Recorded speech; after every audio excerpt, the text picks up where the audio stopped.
আসসালামু আলাইকুম। আমি এখন দাঁড়িয়ে আছি কুড়িগ্রাম জেলা নাগেশ্বর উপজেলা এক প্রাইমারি স্কুলের সামনে দাঁড়িয়ে আছি। এখানে বাচ্চারা ক্লাস করে সুন্দর সুন্দর ক্লাস শেষে এখানে অনেক খেলাধুলো করে, অনেক আনন্দ করে। আমি চাই প্রতিটা চর অঞ্চলে, প্রতিটা বাড়ির থেকে প্রতিটা বাচ্চা প্রাইমারি স্কুলে দেন, ভালো পড়াশুনো করুক, পড়াশুনো এগিয়ে যায়।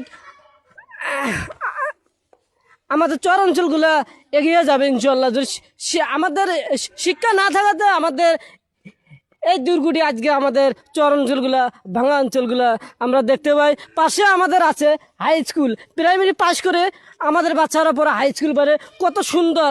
কিন্তু আমরা স্কুলে দিতে চাই না, এটাই সমস্যা আমাদের। এটা করা যাবে না।